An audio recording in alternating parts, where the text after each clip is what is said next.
கர்த்தருடைய பரிசுத்த நாமத்துக்கு மகிமை உண்டாகட்டும். நாள் 246 செப்டம்பர் 3 வேத பகுதி எரேமியாவின் புலம்பல் 1 அதிகாரம் முதல் 5 அதிகாரம் முடிய. அதிகாரம் 1. ஐயோ, ஜனம் பெருத்த நகரி தனிமையாக உட்கார்ந்திருக்கிறாளே, விதவைக்கு ஒப்பானாளே. ஜாதிகளில் பெரியவளும் சீமைகளில் நாயகியுமாய் இருந்தவள் கப்பம் கட்டுகிறவளானாளே. ராக்காலத்திலே அழுது கொண்டிருக்கிறாள். அவளுடைய கண்ணீர் அவள் கன்னங்களில் வடிகிறது. அவளுடைய நேசர் எல்லாருக்குள்ளும் அவளை தேற்றுவார் ஒருவரும் இல்லை. அவளுடைய சிநேகிதர் எல்லாரும் அவளுக்கு துரோகிகளும் சத்துருக்களும் ஆனார்கள். யூதா ஜனங்கள் உபத்திரவப்படவும் கொடுமையான அடிமை வேலை செய்யவும் சிறைப்பட்டு போனார்கள். அவள் புறஜாதிகளுக்குள்ளே தங்குகிறாள், இளைப்பாறுதல் அடையாள். அவளை துன்பப்படுத்துகிற யாவரும் அவளை இடுக்கமான இடங்களிலே தொடர்ந்து பிடித்தார்கள். பண்டிகைக்கு வருவார் இல்லாததினால் சீயோனுக்கு போகிற வழிகள் புலம்புகிறது. அவள் வாசல்கள் எல்லாம் பாழாய் கிடக்கிறது. அவள் ஆசாரியர்கள் தவிக்கிறார்கள். அவள் கன்னிகைகள் சஞ்சலப்படுகிறார்கள். அவளுக்கு கசப்பே உண்டாயிருக்கிறது. அவள் சத்துருக்கள் தலைமை ஆனார்கள். அவள் பகைஞர் சுகித்திருக்கிறார்கள். அவளுடைய திரளான பாதகங்களின் நிமித்தம் கர்த்தர் அவளை சஞ்சலப்படுத்தினார். அவள் பிள்ளைகள் சத்ருவுக்கு முன்பாக சிறைப்பட்டு போனார்கள்.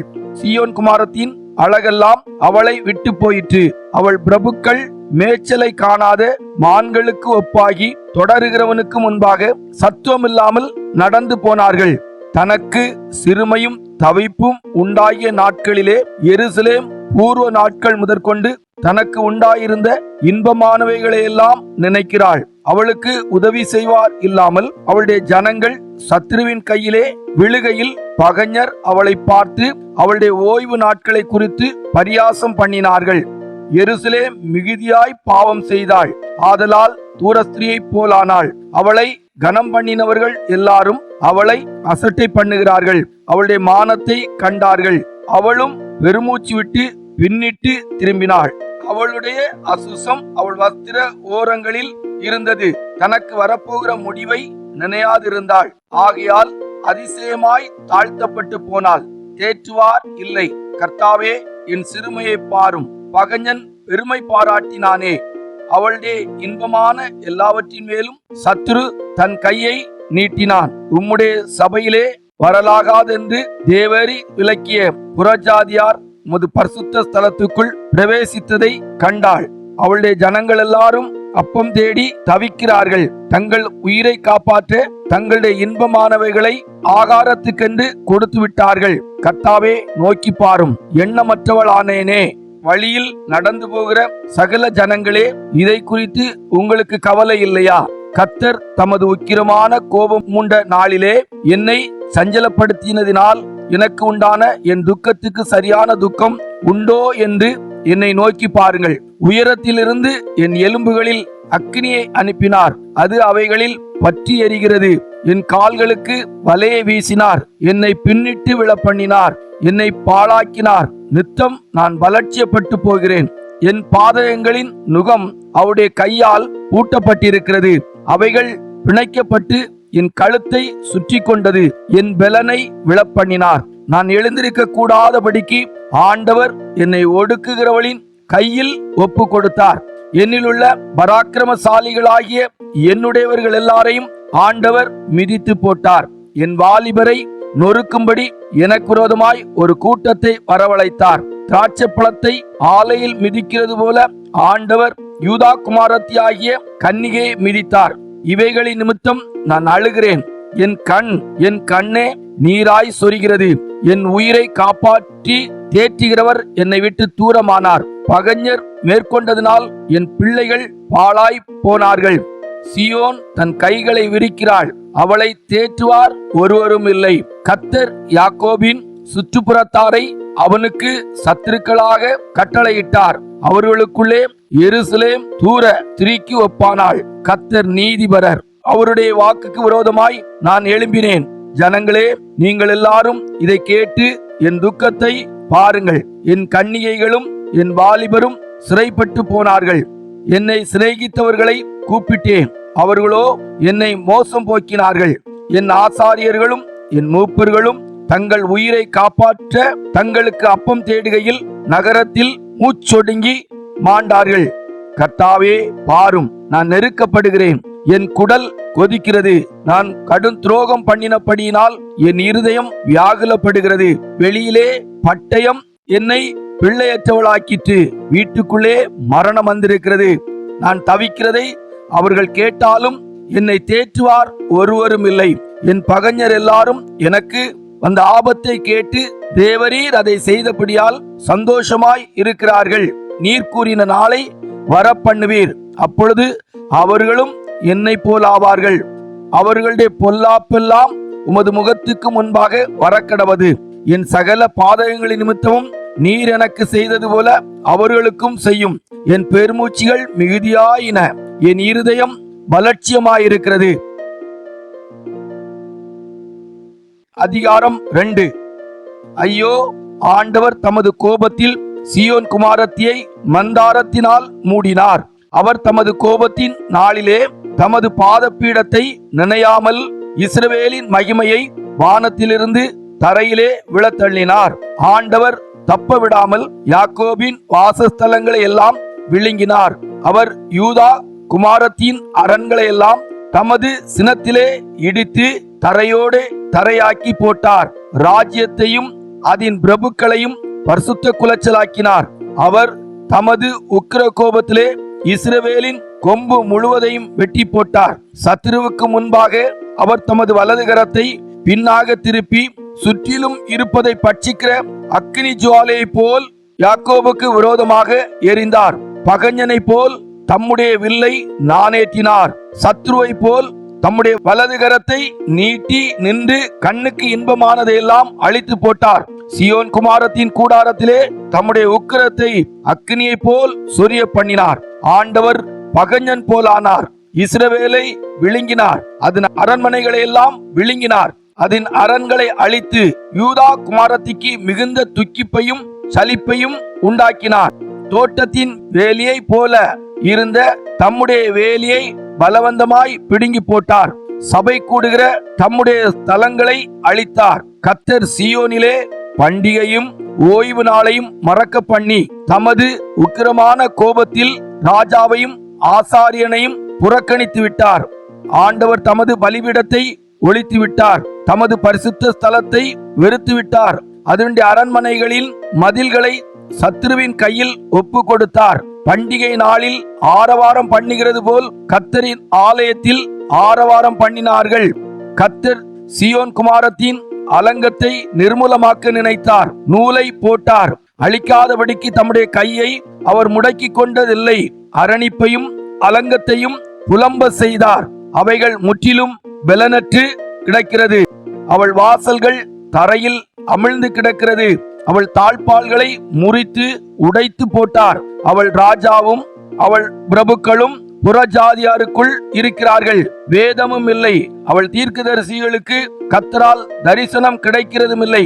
சீயோன் குமாரத்தின் மூப்பர்கள் தரையில் உட்கார்ந்து மௌனமாயிருக்கிறார்கள். தங்கள் தலைகளின் மேல் உழுதியை போட்டுக் கொள்ளுகிறார்கள். ரெட்டு உடுத்திருக்கிறார்கள். எருசலேமின் கன்னியர்கள் தலை கவிழ்ந்து தரையை நோக்கி கொண்டிருக்கிறார்கள். என் ஜனமாகிய குமாரத்தின் நொறுங்குதலின் நிமித்தம் கண்ணீர் சொரிகிறதினால் என் கண்கள் பூத்து போகிறது. என் குடல்கள் கொதிக்கிறது. என் ஈரல் இளகி தரையிலே வடிகிறது. குழந்தைகளும் பாலகரும் நகரத்தின் வீதிகளிலே மூர்ச்சித்து கிடக்கிறார்கள். அவர்கள் குத்துண்டவர்களைப் போல நகரத்தின் வீதிகளிலே மூர்ச்சித்து கிடக்கும் போதும், தங்கள் தாய்களின் மடியிலே தங்கள் பிராணனை விடும் போதும், தங்கள் தாய்களை நோக்கி தானியமும் திராட்சரசமும் எங்கே என்கிறார்கள். எருசலேம் குமாரத்தியே, நான் உனக்கு சாட்சியாக என்னத்தை சொல்லுவேன்? உன்னை எதற்கு ஒப்பிடுவேன்? சீயோன் குமாரத்தியாகிய கன்னிகையே, நான் உன்னை தேற்றும்படிக்கு உன்னை எதற்கு நிகர் சொல்லுவேன்? உன் காயம் சமுத்திரத்தை போல் பெரிதாயிருக்கிறது. உன்னை குணமாக்குறவன் யார்? உன் தீர்க்கதரிசிகள் அபத்தமும் வியர்த்தமுமான தரிசனங்களை உனக்காக தரிசித்தார்கள். அவர்கள் உன் சிறையிருப்பை விளக்கும்படி உன் அக்கிரமத்தை எடுத்து காட்டாமல் அபத்தமானவைகளையும் கேடானவைகளையும் உனக்காக தரிசித்தார்கள். வழிப்போக்கர் யாவரும் உன் பேரில் கை கொட்டுகிறார்கள். எருசலேம் குமாரத்தின் பேரில் ஈசர் போட்டு தங்கள் தலைகளை துலுக்கி பூரண வடிவும் சர்வபூமியின் மகிழ்ச்சியுமான நகரம் இதுதானா என்கிறார்கள். உன் பகைஞர் எல்லாரும் உன் பேரில் தங்கள் வாயை திறக்கிறார்கள். ஈசர் போட்டு பற்கடிக்கிறார்கள். அதை விழுங்கினோம். நாம் காத்திருந்த நாள் இதுவே, இப்பொழுது நமக்கு கிடைத்தது, அதை கண்டோம் என்கிறார்கள். கர்த்தர் தாம் நினைத்ததை செய்தார். பூர்வ நாட்கள் முதற்கொண்டு தாம் கட்டளையிட்ட தமது வார்த்தையை நிறைவேற்றினார். அவர் தப்ப விடாமல் நிர்மூலமாக்கி உன்மேல் பகைஞன் சந்தோஷிக்கும்படி செய்தார். உன் சத்துருக்களின் கொம்பை உயர்த்தினார். அவர்கள் இருதயம் ஆண்டவரை நோக்கி கூப்பிடுகிறது. சீயோன் குமாரத்தின் மதிலே இரவும் பகலும் நதி அவ்வளவு கண்ணீர் விடு, ஓய்ந்திராதே. உன் கண்ணின் கருப்பு விழி சும்மா இருக்க ஒட்டாதே. எழுந்திரு, ராத்திரியிலே முதற் சாமத்தில் கூப்பிடு. ஆண்டவரின் சமூகத்தில் உன் இருதயத்தை தண்ணீரை போல ஊற்றிவிடு. எல்லா தெருக்களின் முனையிலும் பசியினால் மூர்ச்சித்து போகிற உன் குழந்தைகளின் பிராணனுக்காக உன் கைகளை அவரிடத்திற்கு ஏறெடு. கர்த்தாவே, யாருக்கு இந்த பிரகாரமாய் செய்தீர் என்று நோக்கி பாரும். ஸ்திரீகள் கை குழந்தைகளாகிய தங்கள் கற்ப கனியை தின்ன வேண்டுமோ? ஆண்டோடைய பரிசுத்த ஸ்தலத்தில் ஆசாரியனும் தீர்க்கதரிசியும் கொலை செய்யப்பட வேண்டுமோ? இளைஞனும் முதிர் வயது உள்ளவனும் தெருக்களில் தரையிலே கிடக்கிறார்கள். என் கன்னிகைகளும் என் வாலிபரும் பட்டயத்தால் விழுந்தார்கள். உமது கோபத்தின் நாளிலே வெட்டி அவர்களை தப்ப விடாமல் கொண்டு போட்டீர். பண்டிகை நாளில் கும்புகளை வரவழைப்பது போல் சுற்றிலும் இருந்து எனக்கு திகில்களை வரவழைத்தீர். கர்த்தருடைய கோபத்தின் நாளிலே தப்பினவனும் மீதியானவனும் இல்லை. நான் கைகளில் ஏந்தி வளர்த்தவர்களை என் பகைஞர் நாசம் பண்ணினான். அதிகாரம் 3. ஆண்டவருடைய சினத்தின் மிலாற்றினால் உண்டான சிறுமையை கண்ட புருஷன் நான். அவர் என்னை வெளிச்சத்தில் அல்ல இருளிலே அழைத்து நடத்தி வந்தார். அவர் தமது கையை எனக்கு விரோதமாகவே நித்தமும் திருப்பினார். என் சதையையும் என் தோலையும் முற்றலாக்கினார். என் எலும்புகளை நொறுக்கினார். அவர் எனக்கு விரோதமாக கொத்தளங்கட்டி கசப்பினாலும் வருத்தத்தினாலும் என்னை வளைந்து கொண்டார். பூர்வ காலத்தில் செத்து கிடக்கிறவளைப் போல என்னை இருளான இடங்களில் கிடக்க பண்ணினார். நான் புறப்படக்கூடாதபடி என்னை சூழ வேலியடைத்தார். என் விலங்கை பாரமாக்கினார். நான் சத்தமிட்டு கூப்பிட்டாலும் என் ஜெபத்திற்கு வழியை அடைத்து போட்டார். வெட்டின கற்களின் சுவரால் என் வழிகளை அடைத்து போட்டார். என் பாதைகளை தாறுமாறாக்கினார். அவர் எனக்கு பதிவிருக்கிற கரடியும் மறைவிடங்களில் தங்குகிற சிங்கமாயிருக்கிறார். என் வழிகளை அப்புறப்படுத்தி என்னை துண்டித்து போட்டார். என்னை பாழாக்கி விட்டார். தமது வில்லை நானேற்றி என்னை அம்புக்கு இலக்காக வைத்தார். தம்முடைய அம்பாரா துணியின் அம்புகளை என் உள்ளிந்திரியங்களில் பட பண்ணினார். நான் என் ஜனத்தார் யாவருக்கும் பரியாசமும் நித்தம் அவர்கள் கிண்ணற பாடலுமானேன். கசப்பினால் என்னை நிரப்பி எட்டியினால் என்னை வெறிக்கை செய்தார். அவர் பருக்கை கற்களால் என் பற்களை நொறுக்கி என்னை சாம்பலில் புரள பண்ணினார். என் ஆத்துமாவை சமாதானத்துக்கு தூரமாக்கினார். சுகத்தை மறந்தேன். என் பலனும் நான் கர்த்தருக்கு காத்திருந்த நம்பிக்கையும் அழிந்து போயிற்று என்றேன். எட்டியும் பிச்சியுமாகிய என் சிறுமையும் என் தவிப்பையும் நினைத்தருளும். என் ஆத்துமா அவைகளை நினைத்து நினைத்து எனக்குள் முறிந்து போகிறது.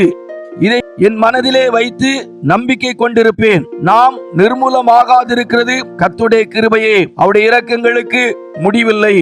அவைகள் காலைதோறும் புதியவைகள். உமது உண்மை பெரிதாயிருக்கிறது. கர்த்தர் என் பங்கு என்று என் ஆத்துமா சொல்லும். ஆகையால் அவரிடத்தில் நம்பிக்கை கொண்டிருப்பேன். தமக்கு காத்திருக்கிறவர்களுக்கும் தம்மை தேடுகிற ஆத்துமாவுக்கும் கர்த்தர் நல்லவர். கர்த்தருடைய இரட்சிப்புக்கு நம்பிக்கையோடு காத்திருக்கிறது நல்லது. தன் இளம் பிராயத்தில் நுகத்தை சுமக்கிறது மனுஷனுக்கு நல்லது.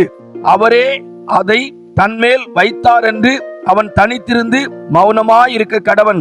நம்பிக்கைக்கு இடமுண்டோ என்று தன் வாயை தூளில் நுழந்துவானாக. தன்னை அடிக்கிறவனுக்கு தன் கன்னத்தை காட்டி நிந்தையால் நிறைந்திருப்பானாக. ஆண்டவர் என்றென்றைக்கும் கைவிட மாட்டார். அவர் சஞ்சலப்படுத்தினாலும் தமது மிகுந்த கிருபையின்படி இறங்குவார். அவர் மனப்பூர்வமாய் மனுபுத்திரரை சிறுமையாக்கி சஞ்சலப்படுத்துகிறதில்லை. ஒருவன் பூமியில் சிறைப்பட்டவர்கள் யாவரையும் தன் கால்களின் கீழ் நசுக்குகிறதையும் உன்னதமானவரின் சமூகத்தில் மனுஷனுடைய நியாயத்தை புரட்டுகிறதையும் மனுஷனை அவனுடைய வழக்கிலே மாறுபாடாக்குறதையும் ஆண்டவர் காணாதிருப்பாரோ? ஆண்டவர் கட்டளையிடாதிருக்க காரியம் சம்பவிக்கும் என்று சொல்லுகிறவன் யார்? உன்னதமானோடே வாயிலிருந்து தீமையும் நன்மையும் புறப்படுகிறதில்லையோ? உயிருள்ள மனுஷன் முறையிடுவானேன்? அவன் தன் பாவத்துக்கு வரும் தண்டனையை குறித்து முறையிடுகிறது என்ன? நாம் நம்முடைய வழிகளை சோதித்து ஆராய்ந்து கர்த்தரிடத்தில் திரும்ப கடவோம். நாம் நம்முடைய கைகளோடும் கூட நம்முடைய இருதயத்தையும் பரலோகத்தில் இருக்கிற தேவனிடத்திற்கு ஏறெடுக்க கடவோம். நாங்கள் துரோகம் செய்து கலகம் பண்ணினோம், ஆகையால் தேவரீர் மன்னியாதிருந்தீர். தேவரீர் கோபத்தால் மூடிக்கொண்டு எங்களை தப்ப விடாமல் பின்தொடர்ந்து கொண்டீர். ஜெபம் உட்பிரவேசிக்க கூடாதபடிக்கு உம்மை மேகத்தால் மூடிக்கொண்டீர். ஜனங்களுக்குள்ளே எங்களை குப்பையும் அருவருப்புமாக்கினீர். எங்கள் பகைஞர் எல்லாரும் எங்களுக்கு விரோதமாய் தங்கள் வாயை திறந்தார்கள். திகிலும் படுகுழியும் பால்கடிப்பும் சங்காரமும் எங்களுக்கு நேரிட்டது. என் ஜனமாகிய குமாரத்தி அடைந்த கேட்டி நிமித்தம் என் கண்களில் இருந்து நீர்க்கால்கள் பாய்கிறது. கர்த்தர் பரலோகத்திலிருந்து நோக்கி பார்க்க மட்டும் என் கண் இடைவிடாமல் ஓய்வின்றி சொரிகிறது. என் நகரத்தினுடைய குமாரத்திகள் அனைவர் நிமித்தமும் என் கண் என் ஆத்மாவுக்கு நோவு உண்டாக்குறது. முகாந்திரம் இல்லாமல் என்னை பகைக்கிறவர்கள் என்னை ஒரு பட்சியை போல வேட்டையாடினார்கள். காவற்கிடங்களே என் பிராணனை ஒடுக்கி என் மீதில் கல்லை வைத்தார்கள். தண்ணீர் என் தலையின் மேல் புரண்டது, நாசமானேன் என்றேன். மகா ஆழமான கிடங்கிலிருந்து கர்த்தாவே உம்முடைய நாமத்தை பற்றி கூப்பிட்டேன். என் சத்தத்தை கேட்டீர். என் பெருமூச்சிக்கும் என் கூப்பிடுதலுக்கும் உமது செவியை அடைத்துக் கொள்ளாதையும். நான் உம்மை நோக்கி கூப்பிட்ட நாளிலே நீர் அணுகி பயப்படாதே என்றீர். ஆண்டவரே, என் ஆத்மாவின் வழக்கை நடத்தினீர். என் பிராணனை மீட்டு கொண்டீர். கர்த்தாவே, எனக்குண்டான அநியாயத்தை கண்டீர். என் நியாயத்தை தீரும். அவருடைய எல்லா குரோதத்தையும் அவர்கள் எனக்கு விரோதமாய் நினைத்த எல்லா நினைவுகளையும் கண்டீர். கர்த்தாவே, அவர்கள் நிந்திக்கும் நிந்தையும் அவர்கள் எனக்கு விரோதமாய் நினைத்த எல்லா நினைவுகளையும் எனக்கு விரோதமாய் எழும்பினவர்களின் வாய்மொழிகளையும் அவர்கள் நாள் முழுதும் எனக்கு விரோதமாய் யோசிக்கும் யோசனைகளையும் கேட்டீர். அவர்கள் உட்கார்ந்திருப்பதையும் அவர்கள் எழுந்திருப்பதையும் நோக்கி பாரும். நான் அவர்களுடைய பாடலாயிருக்கிறேன். கர்த்தாவே, அவர்கள் கைகள் செய்த கிரியைகளுக்கு தக்கதாக அவர்களுக்கு பலனளிப்பீர். அவர்களுக்கு இருதய வேதனையை கொடுப்பீர். உம்முடைய சாபம் அவர்கள் மேல் இருக்கும். கோபமாய் அவர்களை பின்தொடர்ந்து கர்த்தருடைய வானங்களின் கீழ் இராதபடிக்கு அவர்களை அழித்து விடுவீர். அதிகாரம் 4. ஐயோ, பொன்மங்கி பசும்பொன் மாறி பரிசுத்த ஸ்தலத்தின் கற்கள் சகல வீதிகளின் முனையிலும் கொட்டுண்டு போயிற்றே. ஐயோ, தங்கத்துக்கொப்பான விலையேற பெற்ற சீயோன் குமாரர் குயவண்டே கைவேலையான மண்பாண்டங்களாய் எண்ணப்படுகிறார்களே. திமிங்கிலங்கள் முதலாய் கொங்கைகளை நீட்டி தங்கள் குட்டிகளுக்கு பால் கொடுக்கும் என் ஜனமாகிய குமாரத்தியோ வனாந்தரத்தில் உள்ள தீக்குருவியை போல் குரூரமாயிருக்கிறாளே. குழந்தையின் நாவு தாகத்தால் மேல்வாயோடே ஒட்டி கொண்டிருக்கிறது. பிள்ளைகள் அப்பம் கேட்கிறார்கள், அவர்களுக்கு கொடுப்பாரில்லை. ருசியான பதார்த்தங்களை சாப்பிட்டவர்கள் வீதிகளில் பாழாய் கிடக்கிறார்கள். இரத்தாம்பரம் உடுத்தி வளர்ந்தவர்கள் குப்பை மேடுகளை அணைத்துக் கொள்ளுகிறார்கள். கை செய்கை இல்லாமல் ஒரு நிமிஷத்திலே கவிழ்க்கப்பட்ட சோதோமின் பாவத்துக்கு வந்த தண்டனையை பார்க்கிலும் என் ஜனமாகிய குமாரத்தின் அக்கிரமத்துக்கு வந்த தண்டனை பெரிதாயிருக்கிறது. அவளுடைய நசரேயர் உறைந்த மலையை பார்க்கிலும் சுத்தமும், பாலை பார்க்கிலும் வெண்மையும், பவளத்தை பார்க்கிலும் சிவப்பும், இந்திர நிலத்தை பார்க்கிலும் மேனியுமாயிருந்தார்கள். இப்பொழுதோ அவர்களுடைய முகம் கரியிலும் கருத்து போயிற்று. வீதிகளில் அறியப்பட்டார்கள். அவர்கள் தோல் அவர்கள் எலும்புகளோடு ஒட்டி கொண்டு காய்ந்த மரத்துக்கு ஒப்பாயிற்று. பசியினால் கொலையுண்டவர்களை பார்க்கிலும் பட்டயத்தால் கொலையுண்டவர்கள் பாக்கியவான்களாயிருக்கிறார்கள். அவர்கள் வயலின் மரத்தில்லாமையால் குத்துண்டு கரைந்து போகிறார்கள். இரக்கமுள்ள ஸ்திரீகளின் கைகள் தங்கள் பிள்ளைகளை சமைத்தன. என் ஜனமாகிய குமாரத்தின் அழிவில் அவைகள் அவர்களுக்கு ஆகாரமாயின. கர்த்தர் தமது கோபத்தை நிறைவேற்றி தமது உக்கிர கோபத்தை ஊற்றி சீயோனில் அக்கினியை கொளுத்தினார். அது அதன் அஸ்திபாரங்களை பட்சித்து போட்டது. சத்துருவும் பகஞ்சனும் எருசலேமின் வாசல்களுக்குள் பிரவேசிப்பான் என்கிறதை பூமியின் ராஜாக்களும் பூச்சக்கரத்தின் சகல குடிகளும் நம்ப மாட்டாதிருந்தார்கள். அதன் நடுவில் நீதிமான்களின் இரத்தத்தை சிந்தின அதன் தீர்க்கதரிசிகளின் பாவங்களினாலும் அதன் ஆசாரியர்களின் அக்கிரமங்களினாலும் இப்படி வந்தது. குருடர் போல் வீதிகளில் அலைந்து ஒருவரும் அவர்கள் வஸ்திரங்களை தொடக்கூடாதபடி இரத்தத்தால் கரைப்பட்டிருந்தார்கள். விலகுங்கள், தீட்டுப்பட்டவர்களே, தொடாமல் விலகுங்கள், விலகுங்கள் என்று அவர்களை நோக்கி கூப்பிட்டார்கள். மெய்யாய் பறந்தோடி அலைந்து போனார்கள், இனி தங்கி தரிக்க மாட்டார்கள் என்று புறஜாதிகளுக்குள்ளே சொல்லப்பட்டது. கர்த்தருடைய கோபம் அவர்களை சிதறடித்தது. அவர்களை இனி அவர் நோக்கார். ஆசாரியருடைய முகத்தை பாராமலும் முதியோரை மதியாமலும் போனார்கள். இன்னும் எங்களுக்கு சகாயம் வரும் என்று நாங்கள் வீணாய் எதிர்பார்த்திருந்ததினாலே எங்கள் கண்கள் பூத்து போயின. ரட்சிக்க மாட்டாத ஜாதிக்கு எதிர்பார்த்து கொண்டிருந்தோம். நாங்கள் எங்கள் வீதிகளில் நடவாதபடிக்கு எங்கள் அடிச்சுவடுகளை வேட்டையாடினார்கள். எங்கள் முடிவு சமீபித்தது. எங்கள் நாட்கள் நிறைவேறி போயின. எங்கள் முடிவு வந்துவிட்டது. எங்களை பின்தொடர்ந்தவர்கள் ஆகாயத்து கழுகுகளை பார்க்கிலும் வேகமாயிருந்தார்கள். பர்வதங்கள் மேல் எங்களை பின்தொடர்ந்தார்கள். வனாந்தரத்தில் எங்களுக்கு பதிவிருந்தார்கள். கர்த்தரால் அபிஷேகம் பண்ணப்பட்டவனும் எங்கள் நாசியின் சுவாசமாய் இருந்தவனும் அவர்களுடைய படுகொலியில் அகப்பட்டான். அவனுடைய நிழலிலே ஜாதிகளுக்குள்ளே பிழைத்திருப்போம் என்று அவனை குறித்து சொல்லி இருந்தோமே. தேசவாசியாகிய ஏதோம் குமாரத்தியே, சந்தோஷித்து களிகூரு. பாத்திரம் உன்னிடத்திற்கும் தாண்டி வரும். அப்பொழுது நீ வெறித்து மானபங்கமாய் கிடப்பாய். சீயோன் குமாரத்தியே, உன் அக்கிரமத்துக்கு வரும் தண்டனை தீர்ந்தது. அவர் இனி உன்னை அப்புறம் சிறைப்பட்டு போக விடார். ஏதோன் குமாரத்தியே, உன் அக்கிரமத்தை அவர் விசாரிப்பார், உன் பாவங்களை வெளிப்படுத்துவார். அதிகாரம் 5. கர்த்தாவே, எங்களுக்கு நேரிட்டதை நினைத்தருளும். எங்கள் நிந்தையை நோக்கி பாரும். எங்கள் சுதந்திரம் அந்நியர் வசமாகவும் எங்கள் வீடுகள் புறதேசத்தார் வசமாகவும் தாண்டி போயின. திக்கற்றவர்களானோம், தகப்பன் இல்லை. எங்கள் தாய்கள் விதவைகளைப் போல் இருக்கிறார்கள். எங்கள் தண்ணீரை பணத்துக்கு வாங்கி குடிக்கிறோம்.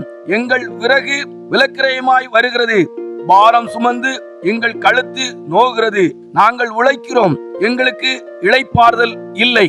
அப்பத்தால் திருப்தியாகும்படி எகிப்திற்கும் அசீரியருக்கும் எங்களை கையளித்தோம். எங்கள் பிதாக்கள் பாவம் செய்து மாண்டு போனார்கள். நாங்கள் அவர்களுடைய அக்கிரமங்களை சுமக்கிறோம். அடிமைகள் எங்களை ஆளுகிறார்கள். எங்களை அவர்கள் கையிலிருந்து விடுவிப்பாரில்லை. வனாந்தரத்தில் இருக்கிற பட்டயத்தினால் பிராணமோசத்துக்கு ஏதுவானவர்களாய் எங்கள் அப்பத்தை தேடுகிறோம். பஞ்சத்தின் கொடுமையினால் எங்கள் தோல் அடுப்பங்கரையை போல் கருத்து போயிற்று. சியோனில் இருந்த ஸ்திரீகளையும் யூதா பட்டணங்களில் இருந்த கன்னிகைகளையும் அவமானப்படுத்தினார்கள். பிரபுக்களுடைய கைகளை அவர்கள் கட்டி அவர்களை ஏற தூக்கினார்கள். முதியோரின் முகங்கள் மதிக்கப்படவில்லை. வாலிபரை இயந்திரம் அரைக்க கொண்டு போனார்கள். இளைஞர் விறகு சுமந்து இடறி விளைகிறார்கள். முதியோர்கள் வாசல்களில் உட்காருகிறதும் வாலிபர் கிண்ணறங்களை வாசிக்கிறதும் நின்று போயிற்று. எங்கள் இருதயத்தின் களி கூறுதல் ஒளிந்து போயிற்று. எங்கள் சந்தோஷம் துக்கமாய் மாறிற்று. எங்கள் தலையில் இருந்த கிரீடம் விழுந்தது. ஐயோ, நாங்கள் பாவம் செய்தோமே, அதனால் எங்கள் இருதயம் பலட்சியமாயிற்று. அதனால் எங்கள் கண்கள் இருண்டு போயின. பாழாய் கிடக்கிற சீயோன் மலையின் மேல் நரிகள் ஓடி திரிகிறது. கர்த்தாவே, நீர் என்றென்றைக்கும் இருக்கிறீர். உம்முடைய சிங்காசனம் தலைமுறை தலைமுறையாக நிலை நிற்கும். தேவரீர் என்றைக்கும் எங்களை மறந்து நெடுங்காலமாக எங்களை கைவிட்டிருப்பதென்ன? கர்த்தாவே, எங்களை உம்மிடத்தில் திருப்பிக் கொள்ளும். அப்பொழுது திரும்புவோம். பூர்வ காலத்தில் இருந்தது போல் எங்கள் நாட்களை புதியவைகளாக்கும். எங்களை முற்றிலும் வெறுத்து விடுவீரோ? எங்கள் பேரில் கடுங்கோபமாய் இருக்கிறீரே. இன்றைய நாளுக்கான வேத பகுதி வாசித்து முடிந்தது. கர்த்தர் நம்மை ஆசீர்வதிப்பார். ஆமென். இன்றைய நாளுக்கான வேத பகுதியிலிருந்து ஒரு கேள்வி. யாரை இயந்திரம் அரைக்கிறதற்கு கொண்டு போனார்கள்? இன்றைய நாளுக்கான வாக்கு தத்தம் புலம்பல் 3ஆம் அதிகாரம் 31வது வசனம். ஆண்டவர் என்றென்றைக்கும் கைவிட மாட்டார். இந்த வாக்கு தத்தத்தின்படி கர்த்தர் நம்ம எல்லாரையும் ஆசீர்வதிப்பார்.